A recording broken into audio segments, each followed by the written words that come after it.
another talk and twist. I have twisted some of my hair off camera, but I'm gonna finish the rest, and hopefully these twists will be dry for this evening. Let's say a little prayer about that. So what are we talking about today?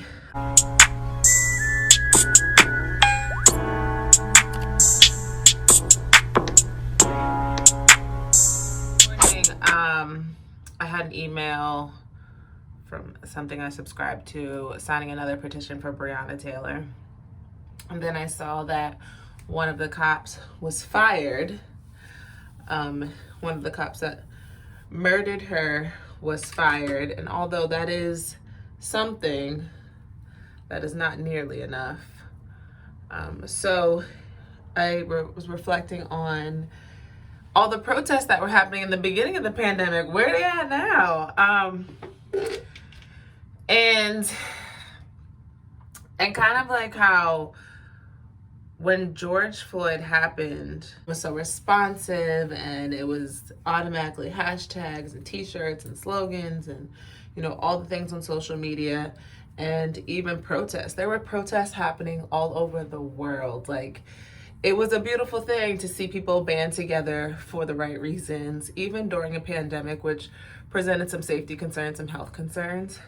But more importantly, I think for me, was attending a protest in my hometown, and decided to go to the protest. It was around the times of the riots here that were happening locally and, you know, happening all over the world. And so I was torn whether, like, you want to be on the right side of change, you want to do what you can do, and you feel very powerless in a situation where Black people are dying for no reason. And that could be you. As much as you're protesting for Breonna Taylor and Elijah and Sandra Bland and Trayvon Martin and all the other many men and women that were killed to senseless violence by the hands of the police, you're also fighting for yourself, because in a lot of those situations, if you're Black, that could easily be you. So I made the decision to go to a protest, and that just like spiked my like protest high. Like, it felt like, if you can't, I'm signing the petitions, I'm making people aware, I'm having the conversations, I'm, you know, being informed, doing what I can do on my end, but what else can I do besides, you know, lock up the killers myself, which obviously I can't do as not a member of, because I'm not a member of law enforcement. And so protesting and bringing awareness and being a part was the way to do it at the time. I think, you know, a lot of people that attend a protest, I think that's how we felt. Like, this is our way of contributing. Like, we're doing something, you know, across the world, far away. And it felt really good. Now, I don't know if protests work. I'll be the one to say it, because I'm not sure that they do. I know they create a lot of buzz, but I don't know if that creates change. But so that's the first one I went to, and then I went to 3 other ones within the same week. And by the end of the week, I was exhausted. Emotionally and physically exhausted. So the Willingboro protest, which was the first one that I went to in New Jersey. Now, I went to protests in Vegas years ago. But the first one that I went to in New Jersey, in my hometown, with other people that are from there, at first I'm like, okay, we're just gonna stand on Route 130. I went and got like sign. I'm in the dollar store. I think my mom had poster board in the house already. And I'm making signs. I'm like, what should my sign say? And I want it to be, you know, I want it to have the right message. And then I get there and I see all of these people. And I'm like, wow, this is amazing. And then I see all these cops. And I'm like, whoa.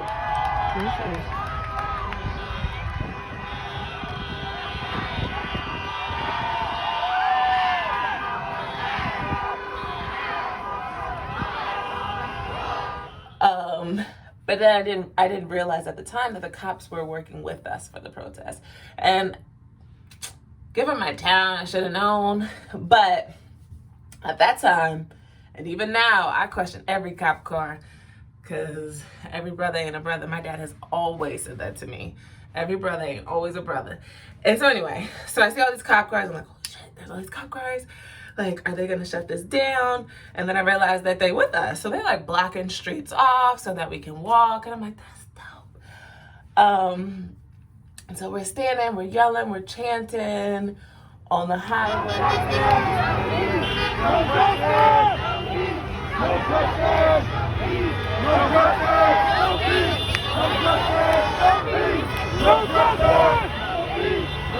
There's a lot more people, numbers start to increase, a lot more people. And then we walk to the municipal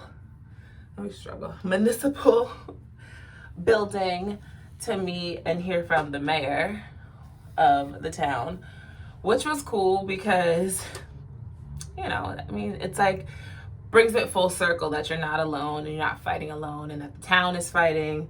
But that walk was a little steep. In a car, that walk ain't nothing. Walking, I'm like, oh, I didn't know I was getting a workout today. But it was nice to chant and walk through cars and the cops blocking us off and people coming out their houses and joining us, because the way the streets work, that was their backyard. So just walking and then coming and hearing the mayor talk about like what she plans to do as a town or what we can do locally. And in the end, she was like, vote in November, like make sure you vote in November. So that one was really good. And I was tired, but I was on a high. So then I went to all these other protests. And I think this was probably undershadowed, but like children were putting on these protests, like young adults, teenagers that were like, I want to do something and I want to be the face of change. And that was dope to see young Black people coming together for something positive, because if that's the future, honey, we might be doing the right thing. We might be on the right, why can't I never talk? We might be on the right path. And yeah, then going to other protests in different neighborhoods that aren't so predominantly Black or diverse, but seeing people come together. And there was a protest in Collingswood that I went to with some friends, and that was also very much teen-led by some of the high school students, and they had poems, and after we protested and walked, they did poems and they spoke. And they made us kneel at both protests, they had us kneel for 8 minutes and 46 seconds. Yeah, for kneeling.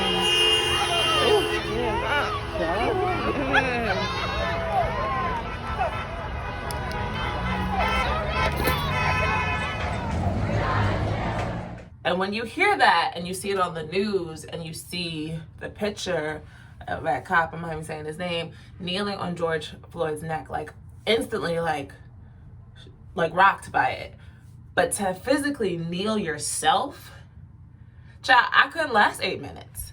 Like I was switching knees and I was sitting down, and it really made it was already real for me. Like it was already emotional and too much, and a lot of times had to turn it off and disconnect. But to physically like yourself be in a position to be on your knees, and that's with someone not on your neck for 8 minutes and 46, that's a long time.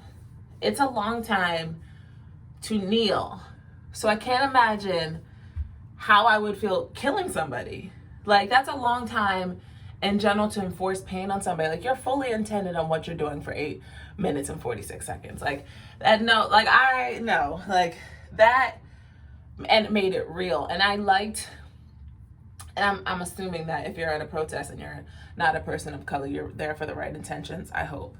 So it was nice to see white people get down and kneel for this 8 minutes and 46 seconds and feel that burn and feel that pain. And it was a long time, and it was hard. It was hard to do that for multiple reasons. I'm sure you can understand, off of social media, for their opinions. Like, I think it's a place where you're allowed to put your opinions, and I don't have to agree with everything that you have to say. But when your posts talk more about the riots and less about the actual killing of an innocent Black man, then you got to go. You gotta go. We have nothing in common at that point. I'm still gonna be hopeful. I'm still gonna be praying for change. I'm still gonna try to do my part. Whatever, even though it feels very small on this side, it feels very minute and not significant. I'm hoping that it is a part, it is significant, and it's something, because it has to stop. Toby and Wigwe, yeah, I know how to say it. Toby and Wigwe, and the work that they do, and every message that they have, they still talk about Breonna Taylor. And I know there's like a meme culture, and so I don't really know where I stand with that. Like, the people being upset because they thought that like Breonna Taylor is being made a meme, and like, just, I don't know. I could see how it could have sent like,